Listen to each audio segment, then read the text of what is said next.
Umuahia South Federal Constituency, the National Assembly. I am the primary representative of Nnamdi Kanu. We're very disappointed in the ruling of the court today, where especially the court took a position that the extraordinary rendition was not going to be part of the consideration today. But he, however, to be fair to him, said if we can prove that there were extraordinary rendition, then that would change his consideration. So we are coming back. I've been assured by the lawyers that they are coming back to show that proof. One, the issue of jurisdiction. We will now know whether this court has jurisdiction or not. That's number one.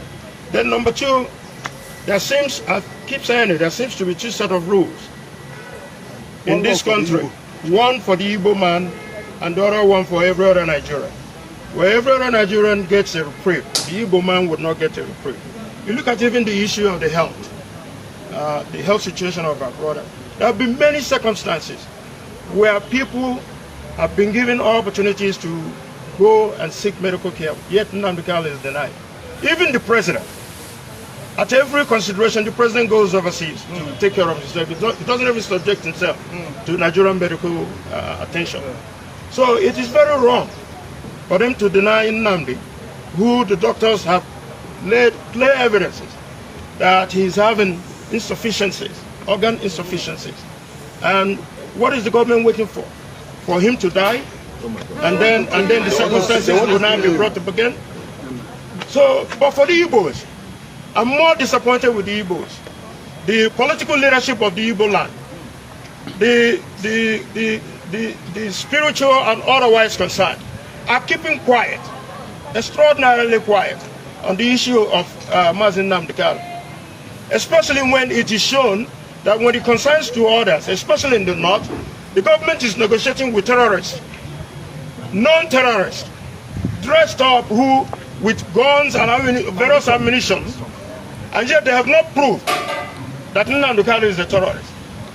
So it is up for Igbos to now rise up to ensure that we come in total defense of our brother and ensure that, especially in the administration of criminal justice, that he is not being marginalized.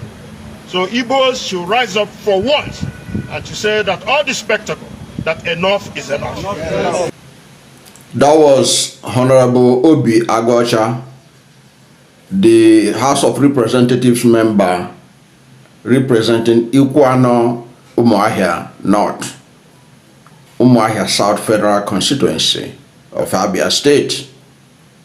He is the lawmaker representing the constituency or the federal constituency where Nnamdi Kanu, the 10th leader of the Indigenous People of Biafra, comes from. And he posed the question, which we'll try to look into. He said, there are two laws in Nigeria. One, he said, it seems that there are two laws in Nigeria.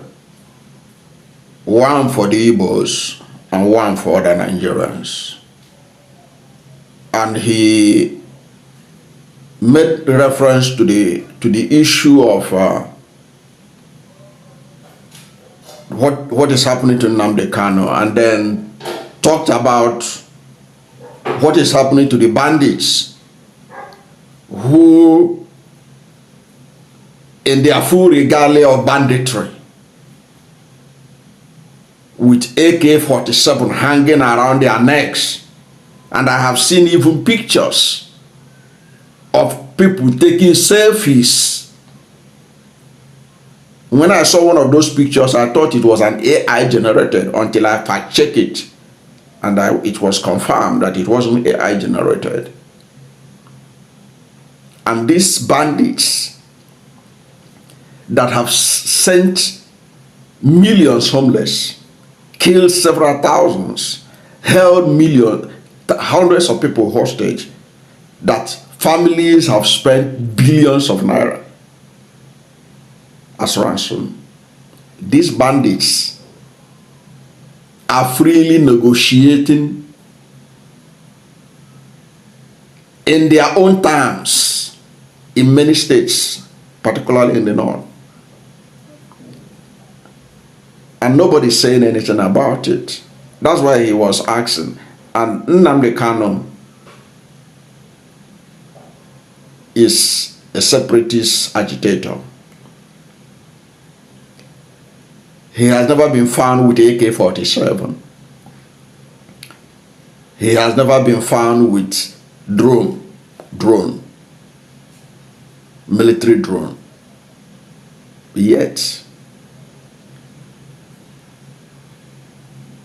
those who have been found with AK-47s, who have terrorized communities,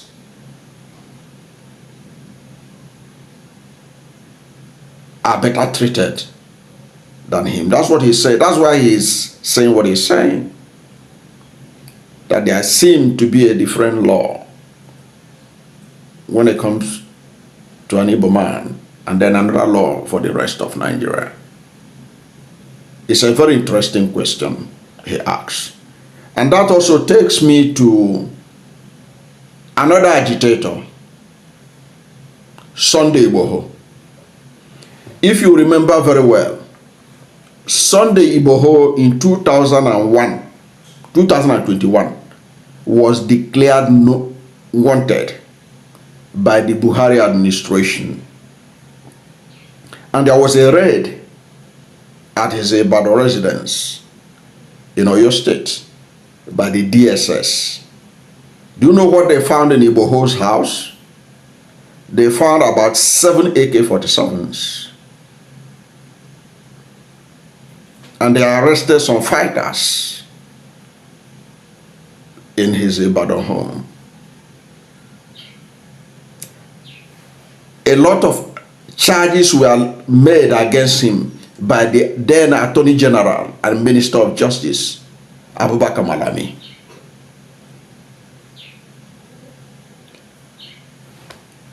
Twelve of Igboho's associates were charged, they were arrested. Himself escaped.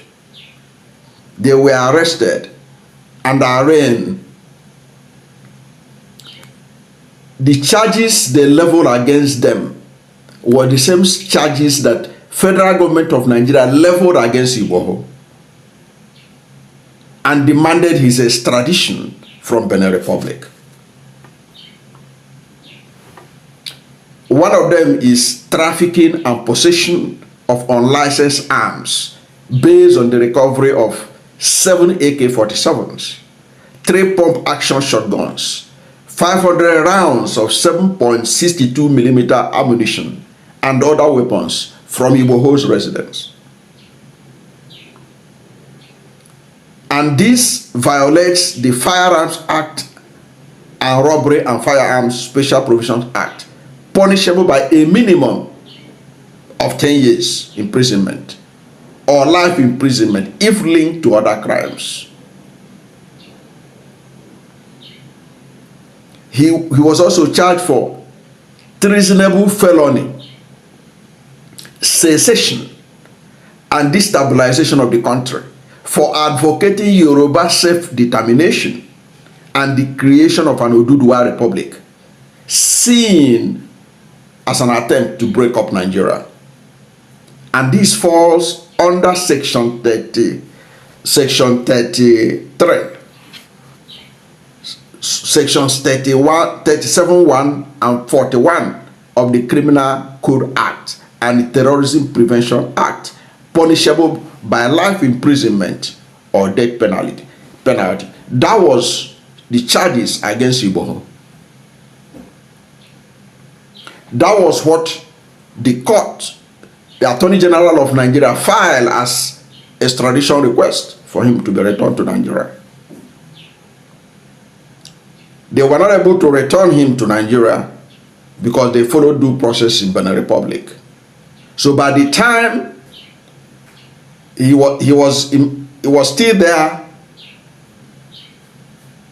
and the administration of Buhari elapsed. What did we get? Shortly after Tinubu became president, the Attorney General and Minister of Justice, who is from Southwest, and the Tinubu administration drop all the charges against Igbo. All the charges. Nobody bothered again about that. 7 AK-47s was found in his residence in Ibadan. Nobody bothered about that. 3 pump action shotguns were found there. 5,000 rounds of firearms were found in his possession, in his residence.